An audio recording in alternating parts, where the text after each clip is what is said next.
नमस्ते बच्चों, चुलबुली टेल्स में मैं सुनीता मालपानी आप सबके लिए बहुत सारा प्यार और एक बहुत अच्छी सी प्यारी सी कहानी लेकर आई हूँ। आप सुनने के लिए तैयार हैं? तो आज की कहानी का नाम है जुगनुओं की लालटेन। लालटेन मतलब लैंटर्न और जुगनू मतलब फायरफ्लाइज। तो इस छोटी सी प्यारी सी कहानी को सुनने के लिए तैयार हो जाइए एपिलॉग मीडिया वेबसाइट पर।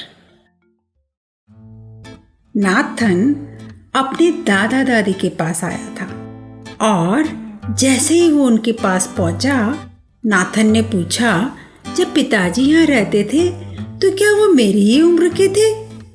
दादी मुस्कुराई, हाँ बिल्कुल, जब हम इस घर में आए थे तब तुम्हारे पिताजी करीब 6 साल के होंगे। मैंने भी तो 6 बरस का हो चुका हूँ, नाथन ने कहा। हाँ बिल्कुल ठीक। और फिर दादी ने नाथन के गाल पर एक पुच्ची दे दी। जब पिताजी 6 साल के थे तो उन्हें किस चीज को करने में ज्यादा मजा आता था? नाथन ने पूछा। दादी ने कुछ देर तक सोचा और फिर कहा, जुगनुओं में। जुगनुओं में? वो कैसे? जब शाम होती थी और अंधेरा छाता था तो तुम्हारे पिताजी, दादा और मैं, हम तीनों बाहर लॉन में जाते थे। अंधेरा होते ही जुगनू घास में टिमटिमाने लगते थे।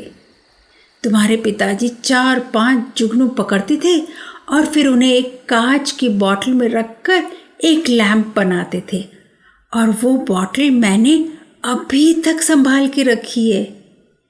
ये सुनकर नाथन खुशी से झूम उठा। दादा जल्दी से वो बोतल ले आओ प्लीज, अब अंधेरा होने ही वाला है। और नाथन, दादा और दादी घास पर बैठे थे।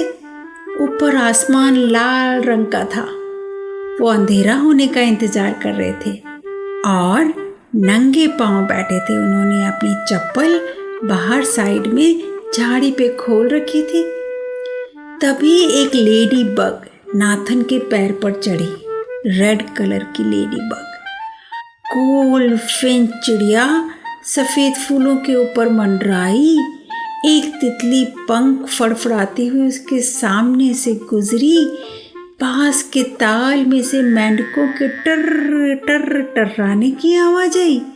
गुड नाइट, गुड नाइट, जैसे सब नाथन को बोल रहे थे। इस तरह कुछ और समय बीता। नाथन ने अपने पाँव को हिलाया और लेडी बग उसके पाँव से नीचे गिर गई। नाथन ने धीमे से दादी की आस्तीन को खींचा। अभी कुछ देर है, दादा ने कहा। इस तरह कुछ और मिनट बीते। फिर नाथन ने दादी के हाथ को खींचा। अब तो अंधेरा हो गया है, पर जुगनू अभी भी गायब है। वो जल्दी ही आएंगे, दादा और दादी ने सिर हिलाया। फिर कुछ ही देर में 1, 2, 3, 4 जुगनू उन्हें टिमटिमाते हुए दिखाई दिए। अब घास में सभी और जुगनू टिमटिमा रहे थे। नाथन और दादी धीरे धीरे लॉन पर आगे बढ़े। धीमे धीमे, दादा ने कहा।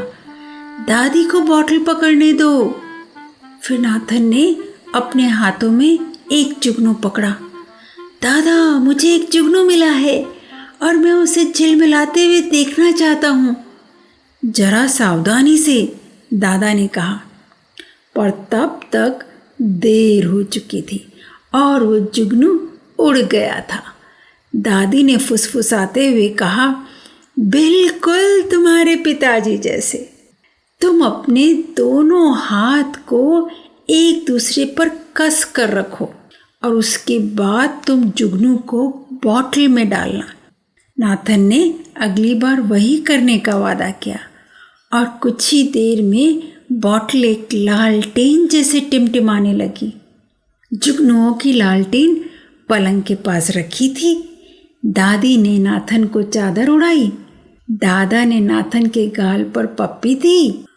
क्या आपको मेरे साथ जुगनू पकड़ना अच्छा लगा? नाथन ने पूछा। हाँ, हमें बहुत अच्छा लगा, उतना ही अच्छा जितना पिताजी के साथ लगता था।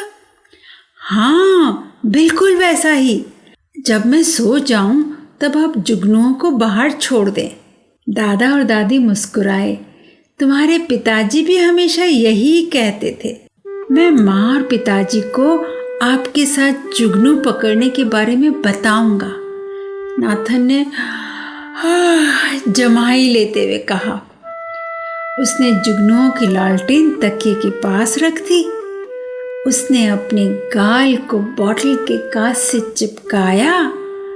दादी, मुझे बहुत खुशी है कि आपने इस बॉटल को संभाल के रखा। हमें भी इस बात की बहुत खुशी है, दादा और दादी ने कहा।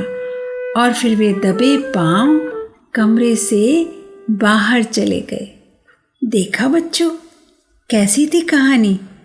नाथन ने वही सब किया जो उसके पिताजी करते थे, और वो भी दादा दादी के घर में।